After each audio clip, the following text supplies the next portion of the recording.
Son las 6 de la mañana con 33 minutos. Arrancamos con nuestra agenda de entrevistas. Para ello le damos ya la bienvenida a través de la vía telemática al doctor Mauricio Alarcón. Es el principal de la Fundación Ciudadanía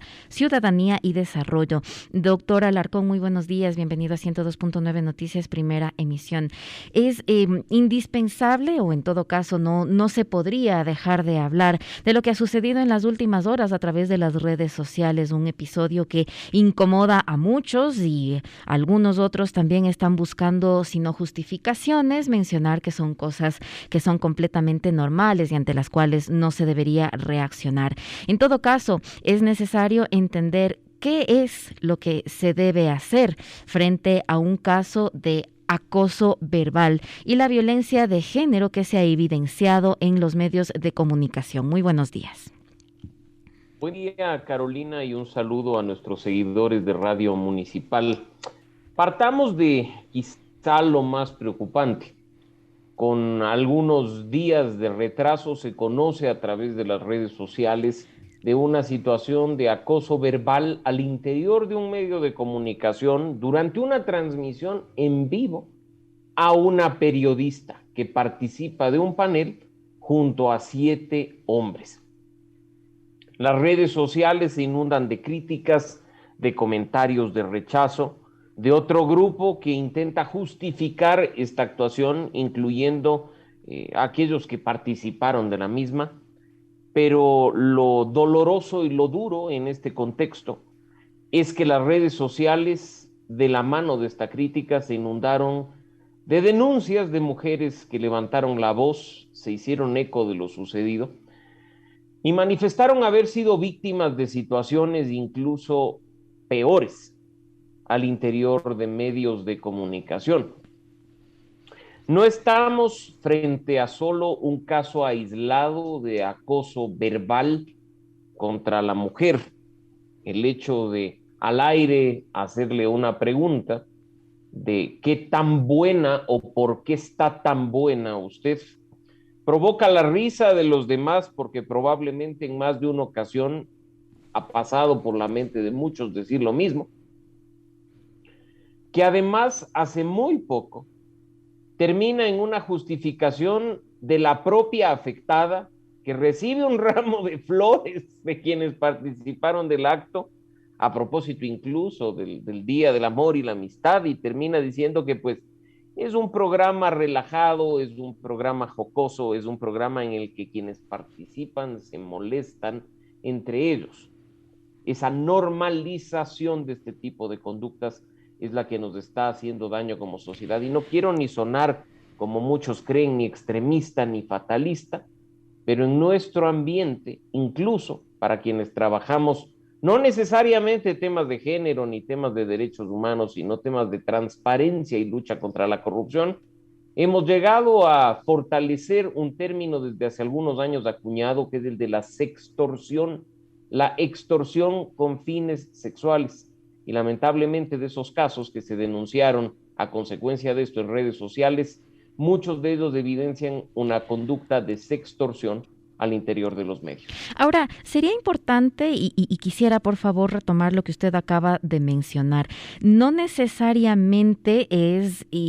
indispensable trabajar en temas o de derechos humanos o de género para identificar que este tipo de actitudes, y no solo a través de medios de comunicación que son evidentes en este tipo de actitudes, quiero decir, no es necesario estar involucrados en estos temas para identificar que estas son líneas rojas que se han atravesado a lo largo de los años y que tal vez ahora ya no caben en la sociedad. Quiero aprovechar más bien el hecho de que Fundación Ciudadanía y Desarrollo, y usted como su principal, sí se puede entonces analizar este tipo de hechos desde la esencia de la persona, para entender qué finalmente termina siendo lo que es, para hablar con sus términos, acoso sexual en una plataforma abierta a través de la cual la pueden mirar millones de personas, como hemos sido testigos, muchos. Entonces, a lo que yo quiero llegar, para que no se entienda, como se ha transmitido también a través de las redes sociales, un tema de histeria femenina o de escándalo por bromas, por lo que ha dicho la misma presentadora cuestiones de trabajo en las que se molestan los compañeros. ¿Es así llegar a una pregunta tan incómoda, a una pregunta que no cabe dentro de un momento laboral? ¿Puede ser tomada como eso? ¿O, como ha manifestado la Fiscalía, se puede llevar adelante una investigación sobre un posible acoso sexual? Las circunstancias en las que se producen este tipo de acciones no implican ni minimización ni maximización del impacto de las mismas. Son igual de graves aquellas situaciones que ocurren al interior de una oficina como aquellas que ocurren al aire en un medio de comunicación. No obstante, hay que tener en cuenta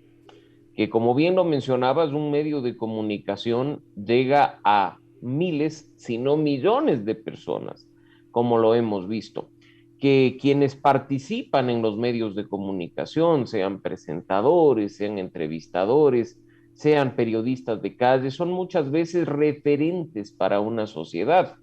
son quienes marcan un patrón de conducta en ese sentido. Se convierten en una suerte de ejemplo para quienes lo siguen, y este tipo de conductas podría generar distorsiones en la sociedad. Mira que desde el otro lado, yo de ninguna manera creo que esto haya sido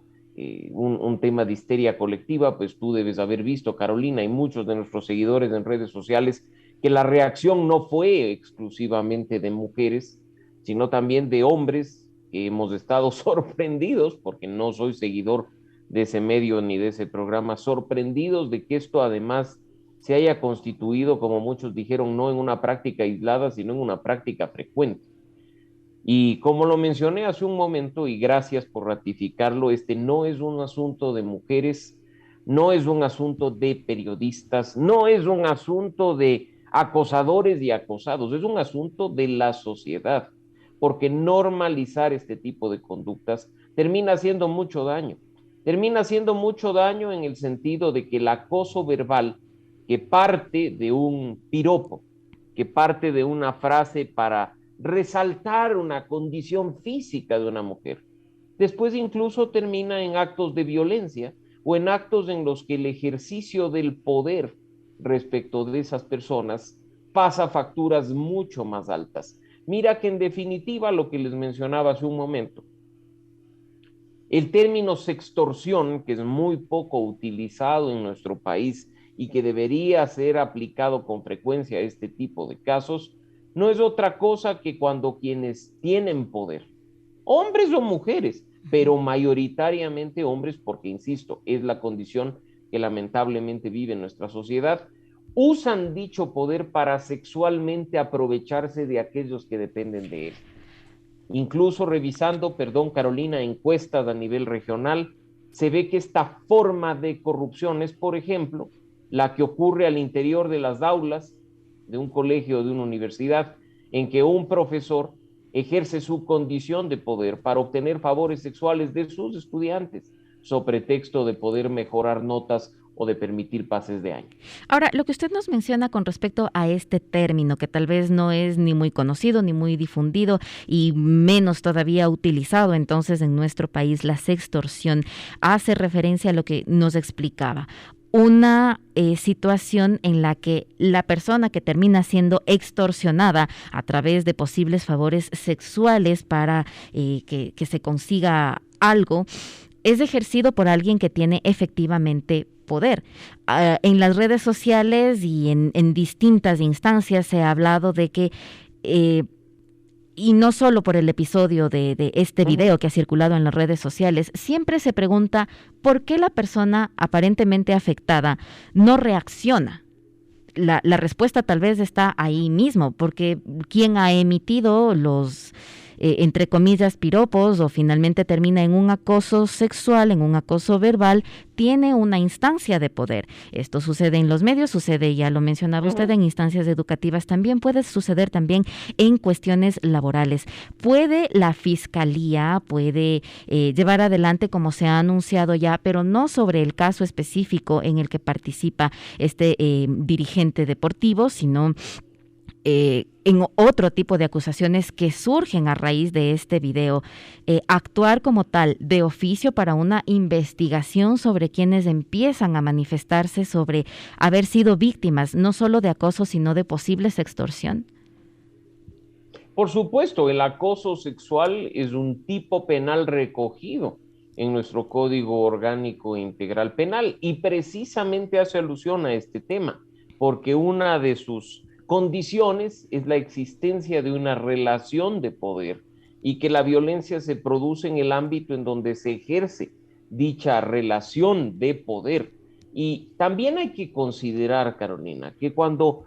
pensamos en este tipo de relaciones, no únicamente hay que quedarnos en la situación del dueño de un medio con sus periodistas o del empleador con sus trabajadores, porque situación de poder y situación similar se cumple cuando, por ejemplo, una persona empieza a acosar a su exnovia o a su exnovio con imágenes que tiene X desnudos, videos, fotografías, y aprovecha del poder de tener esa información Ujú. para extorsionar y obtener favores o acciones de determinado tipo a propósito de esta relación de poder. Entonces, para quienes nos siguen, además, no hay, insisto, que visualizar la relación de poder tradicional, jerárquica, de quien es jefe con quien es subordinado o de quién es dueño respecto de quién no lo es. En este caso, la relación de poder también opera, como he dicho,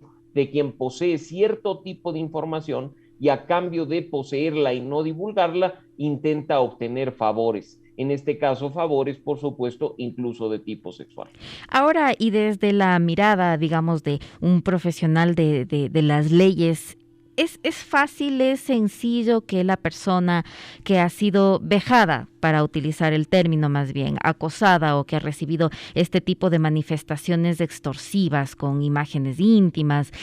con situaciones que más bien le pueden comprometer, es sencillo encontrarse con la víctima y que esté en predisposición de generar esta denuncia? De ninguna manera, y es doloroso decirlo, que muchas veces la normalización de este tipo de conductas no solo ocurre a nivel masculino, a nivel de los hombres, sino también en cuanto a las mujeres, que ya han normalizado este tipo de prácticas y no son mayoritarias las personas que levantan la voz. De a poco va mejorando la situación, por supuesto que sí, con la ayuda de profesionales, con la ayuda de organizaciones de la sociedad civil que siguen generando una cultura en contra del acoso y en contra de este tipo de conductas. Más mujeres, más víctimas se animan a levantar la voz y a denunciar a sus acosadores. Pero de nuevo, mira que lo que está generando este debate no es porque la víctima levantó la voz, es porque afortunadamente al ocurrir en un medio de comunicación, la respuesta fue pública, masiva e incluso ha generado acciones de oficio por parte de la autoridad, en este caso la fiscalía. Pero hay que trabajar para que cada vez más, cuando se es víctima de este tipo de violencia y de los otros tipos de violencia frecuentes contra las mujeres y por asuntos de género, se levante la voz y se denuncie para impedir esa impunidad, que es quizá la peor forma en la que se perpetúa la normalización de estos actos. Ahora, era importante, doctor Alarcón, mencionar todos estos puntos que usted nos ha ayudado a clarificar con respecto a la persona. No importa si es que es hombre o mujer que reciba este tipo de vejámenes, es necesario ponernos ya a pensar como sociedad que no son normales, no son actitudes que tienen que ser consideradas como normales. Pero regresando al caso particular del video que ha circulado en las redes sociales, hay ya todo un debate y un posible proceso de pedir disculpas, pero no de parte de quien agravió a la persona, sino de parte de terceros. ¿Cómo se entiende esto? Hasta donde medianamente se comprende, si es que hay que emitir una disculpa, ¿debería hacerlo necesariamente la persona que agravió a quien se siente en este caso vejado o acosado, o puede hacerlo interpuesta persona? Tiene que hacerlo el responsable principal. Ofrecer disculpas es un acto de reconocimiento de error, de enmendar el mismo y de, por supuesto, de nuevo, con el ejemplo de mostrar que es posible cambiar la forma de actuar, que es posible cambiar esa cultura de a poco. Y como bien lo mencionabas tú, no se puede tampoco utilizar a terceros o utilizar unas disculpas, en este caso a través de la persona jurídica, medio de comunicación, cuando el responsable tiene nombre y apellido. En buena hora, si es que un medio de comunicación, en este caso, va a trabajar para un ambiente seguro para sus mujeres, para sus colaboradores en general, un ambiente libre de acoso y de agresiones verbales, de agresiones físicas, en buena hora que así sea, por supuesto que sí, pero frente a los hechos particulares, en este caso le corresponde a quien agredió verbalmente, a quien ofendió a la periodista, ofrecer sus disculpas de la manera debida. Lo que hemos visto además en redes sociales, insisto, hasta en la cuenta de la persona que agrede, es cualquier cosa menos una disculpa. Ahora, es necesario y también mencionar que con respecto a este caso en particular, de todos modos ha circulado en redes sociales y en la prensa nacional que quien agravió a la presentadora de televisión está hablando de que todo esto surge como una forma de desprestigiar su recorrido, su carrera, su posición ante el público, digamos, la opinión pública de manera general. Quisiera tal vez consultarle cómo se debe entender este tipo de actitudes cuando quien agravia a otra persona considera que la reacción que alguien puede tener es más bien la manera de perjudicarle a esta persona. Carolina, quizá la reputación es uno de los mayores patrimonios que puede tener un periodista o quien ejerce la comunicación. Y esa reputación la construye día a día con sus actos, no a través de lo que digan o dejen de decir terceras personas o ajenos.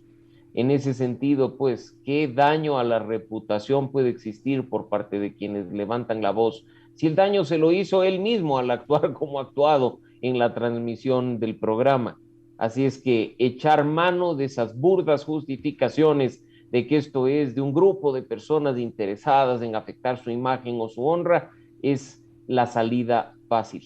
Que reconozca su error, que ofrezca disculpas de la manera que corresponde y creo que además de a la agraviada,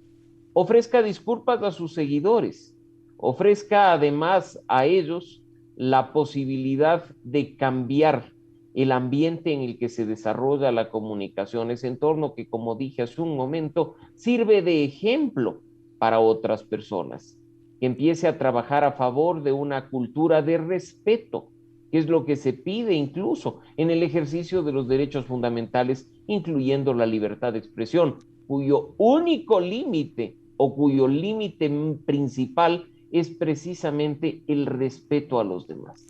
Y sobre este último punto, doctor, para ir cerrando, muchísimas gracias por todo este análisis y por todas estas luces que usted nos brinda. En cualquier instancia laboral, una persona, sea hombre o mujer, pero lastimosamente debemos decirlo que sobre todo el acoso sexual, el acoso verbal, lastimosamente lo sufrimos, sobre todo lo sufren sobre todo las mujeres en distintas instancias, como mencionaba. ¿Qué debe hacer? ¿A dónde puede acudir una persona que se sienta en una circunstancia dentro de la cual posiblemente no se siente en la seguridad de poder manifestar qué es lo que está sucediendo? ¿Puede acudir a dónde o qué es lo que debe hacer? Porque muchas personas seguramente después de esto van a empezar a reflexionar sobre su situación y tal vez también querrán levantar la voz, no en redes sociales, pero sí cambiar su realidad. Por supuesto, partamos del hecho de lo importante que es levantar la voz. Uno no puede ser cómplice de normalización de este tipo de actividades. Lo segundo, en todo caso, independientemente de si es algo aislado o es algo frecuente, si es algo pequeño o es algo grande, acuda a las autoridades, acuda a la fiscalía, denuncie el acoso, que como ya lo he mencionado, es una forma de violencia y el cometimiento de un delito tipificado en nuestro Código Orgánico Integral Penal. Y si usted quiere, hay una etapa previa que creo que es muy importante y que no hay que obviar, que es la búsqueda de apoyo profesional. No solo me refiero a la asistencia jurídica que se puede dar frente a un caso de acudir a la fiscalía y de iniciar acciones penales, sino esa ayuda psicológica que muchas veces se necesita cuando la práctica del acoso y de la violencia ha sido perpetuada, ha sido recurrente en ciertos espacios. Organizaciones como CEPAM, como Surcuna, están ahí respecto de incluso vulnerabilidades de la población LGBT que también sufre este tipo de acoso y este tipo de violencia. Se tiene a Diálogo Diverso, se tiene a Fundación Equidad, así es que las opciones desde la sociedad civil para el acompañamiento, para la asistencia, para los siguientes pasos, está ahí a su disposición. Lo importante, lo vital es no callar. Para la guía incluso de cómo se debe actuar o qué consecuencias habrá de esa denuncia, le planteo esto y finalmente, por favor, por el hecho de que las personas que tal vez puedan o se sientan en una situación de acoso temen la pérdida del empleo con respecto a la denuncia. Sí, por supuesto, y de nuevo, esta es la forma en la que uno prefiere callar y seguir permitiendo este abuso de poder de quien tiene la posibilidad de despedirte, de quien tiene la posibilidad de dejar de contar con tus servicios si eres profesional independiente. En este caso, lo obvio es vencer ese temor reverencial e, insisto, levantar la voz, porque incluso las conductas de este tipo, indebidas por quienes ejercen el rol de empleadores, también están normadas en cuanto a la ley laboral, tienen que ser denunciadas en ese ámbito y pues las autoridades del ramo serán las que investiguen y sancionen de ser el caso. Esto desde el ámbito profesional. Ahora bien lo marcaba usted como desde el ámbito social. Se habla de que, bueno, si un chiste no es un chiste, si un piropo no es un piropo y estamos alrededor de otras personas, tal vez la invitación, la reflexión es a que nos protejamos como personas, protejamos a las mujeres o a quien se encuentre en indefensión y no nos riamos de ese chiste, no celebremos aquella palabra, aquella frase, aquella acción que está vejando a otra persona, al prójimo en este caso.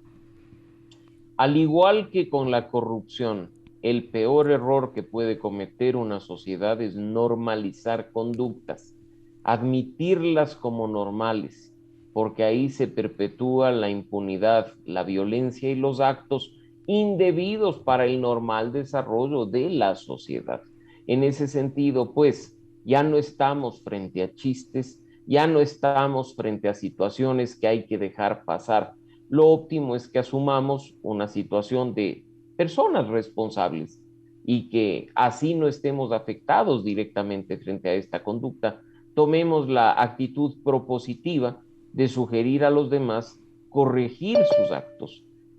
ofrecer disculpas, como he dicho, que es quizá uno de los mayores actos de humildad y de reconocimiento y de apoyo a que la situación cambie y por supuesto seguir adelante levantando la voz, venciendo el miedo y denunciando como corresponde.